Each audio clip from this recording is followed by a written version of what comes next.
আমাদের যাত্রাপথের দ্বিতীয় toll Palsit toll plaza.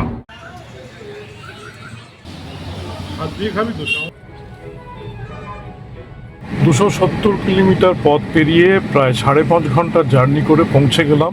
নিয়েছি রুটি, চিকেন লাবাবটা।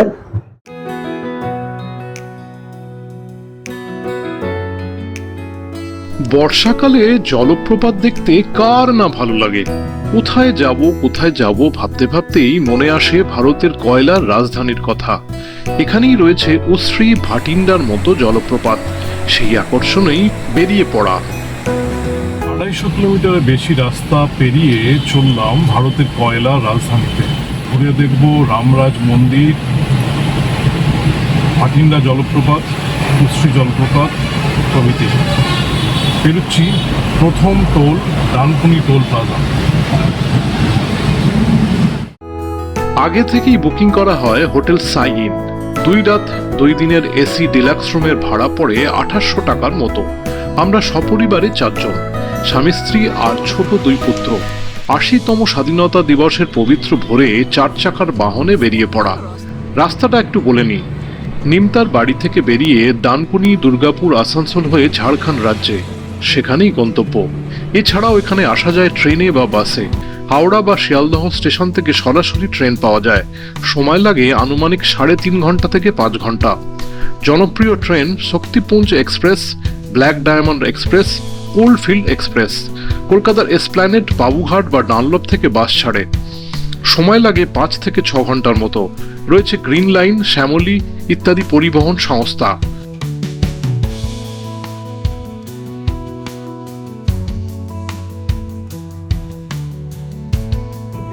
গাড়ি রাস্তার পরে 4টে থেকে 5টি টোল। আমি নিবেদিতা সেতুর টোল বাদ দিয়ে বালি ব্রিজ হয়ে গিয়েছিলাম।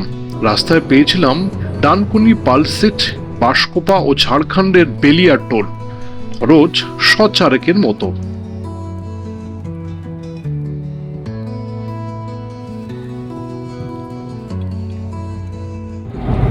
আমাদের যাত্রাপথের দ্বিতীয় টোল পালসিট টোল প্লাজা। এগিয়ে চলেছি কয়লার রাজধানীর দিকে। 250 কিলোমিটারের বেশি পথ পেরিয়ে সময় লাগবে ঘন্টা 5-এরও বেশি। হুগলি ও বর্ধমান জেলা হয়ে ঝাড়খণ্ড। 270 কিলোমিটারের মতো পথ। সাদা কালো মেঘে ঢাকা পড়েছে আকাশ। বর্ষার প্রকৃতির মাঝে গাড়ি চালানোর আলাদাই অনুভূতি।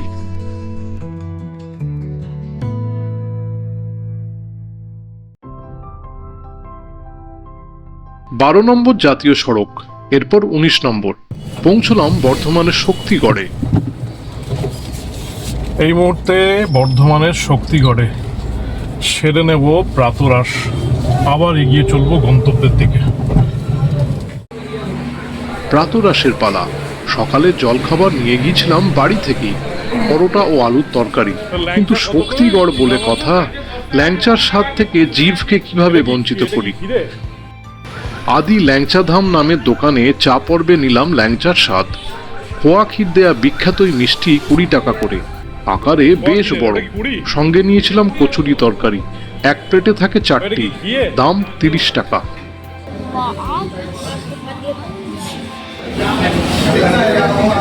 গরম ল্যাংচা, ক্ষীরের তার সঙ্গে ঘিয়ে ভাজা, হালকা মিষ্টি।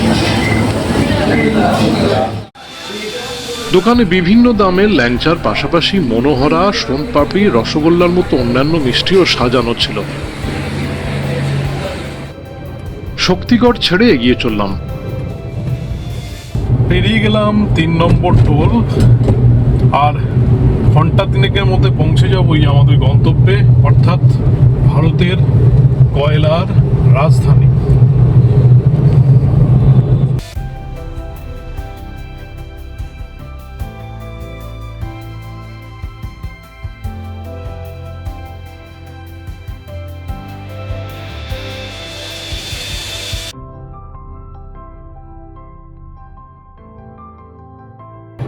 পশ্চিমবঙ্গ ঝাড়খণ্ড সীমানা পেরিয়ে গেল গাড়ি।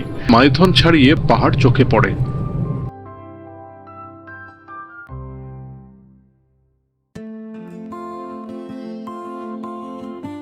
গন্তব্যে আরো একটি টোল পেরোচ্ছি আমরা।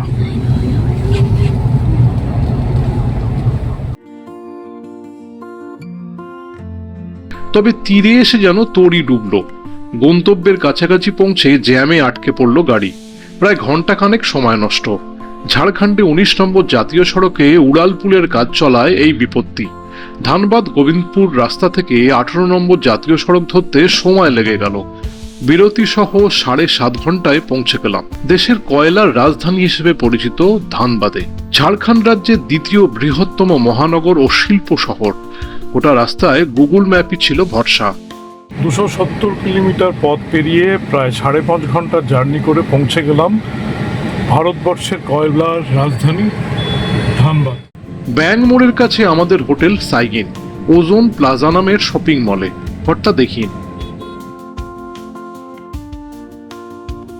স্নানের জায়গা, এদিকে টয়লেট, এদিকে একটি আলমারি জিনিসপত্র রাখার জন্য, এদিকে জিনিসপত্র রাখার পর্যাপ্ত জায়গা, এখানে ড্রেসিং টেবিল, এদিকে এটি ওয়ার্কিং ডেস্ক, কাজ করার জন্য উপযুক্ত, টিভি রয়েছে দেখার জন্য, এখানে ওয়াল পেন্টিং রাখা রয়েছে, উপরে ফলস সিলিং, পাখা, বিছানা, কিং সাইজ বেড, আর এক্সট্রা কটেরও ব্যবস্থা করা হয়েছিল। যেহেতু আমরা সপরিবারে 4 জন এসেছিলাম, একটি এক্সট্রা ম্যাট্রেস দেওয়া হয়েছিল। এই হলো এসি, এটা মেন দরজা। তবে বাথরুমে গরম জলের গিজার ছিল খারাপ, ঘরে ছিল না একটি জানালাও। দুপুর গড়িয়েছে, হোটেলে চেক ইন করেই খাওয়া। হোটেলের কাছেই কাবেরী রেস্তোরাঁ, সারলাম ভোজ।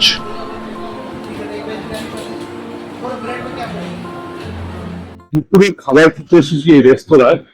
নিয়েছি রুটি, চিকেন লাবাব, শাহি পনির, স্যালাড, আর হচ্ছে কাশ্মীরি পোলাও।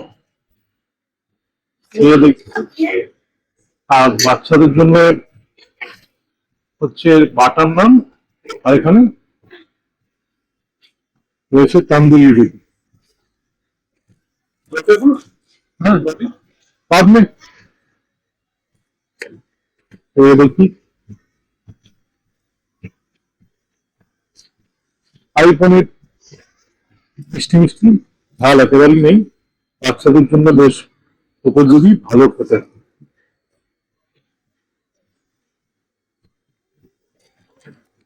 চিকেন লাবাবটা একটু মশলা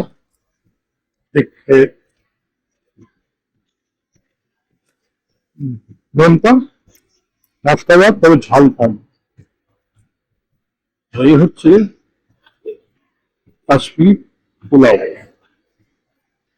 পোলাও মিষ্টি মিষ্টি নানা ধরনের সবজি মেশানো, কড়াইশুটি, গাজর, আনারস, পনির, নানা ধরনের মিক্স সবজি মিশিয়ে তৈরি করা হয়েছে কাশ্মীরি পোলাও। বেশ খেতে, আর স্যালাড তো রয়েছে। এসি রেস্তোরাঁর ভেতরের পরিবেশ সাজানো গোছানো। স্বাধীনতা দিবসে দেওয়াল সেজেছে বেলুনে, দেশের পতাকার রঙে। খাবারের দাম একটু বেশি, তবে পরিমাণ মন্দ ছিল না। আমাদের খাওয়ার খরচ পড়ে 1000 টাকার মতন। ওজন শপিং মলের সামনে রকমারি খাবারের ঠেলা, বিক্রি হচ্ছে ফুচকা, চাট, মোমো সহ কত কি। একটি ঠেলায় বিক্রি হচ্ছিল হরেক কিসিমের আইসক্রিম, কুলফির সঙ্গে ঠান্ডা পানীয়। দুপুরের খাওয়া শেষে এখানেই ফালুদায় মিষ্টি মুখ করি। রাবড়ি ফালুদা 80 টাকা। স্ত্রী ও খুদে দুই নিয়েছিল ভিন্ন স্বাদের আইসক্রিম।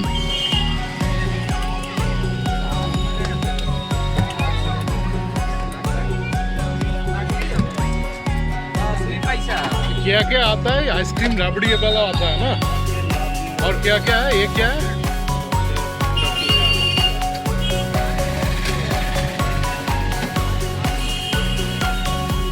ये क्या है? जेली है, केसर।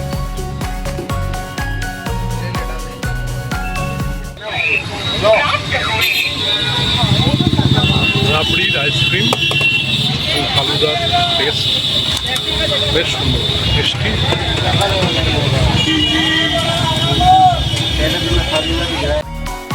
সারাদিনের গাড়ি চালানো ধকল, স্নান খাওয়া সারা, তাই এবার লম্বা বিশ্রাম। একটু রাতে খাবার নিতে গিয়ে ব্যাঙ্ক মোড় থেকে সাইট সিনের গাড়ি ঠিক করি। এসি ডিজায়ার গাড়ি 2800 টাকায় রফা হয়। পরদিন সকালে কয়েকটি জায়গা ঘুরে দেখা।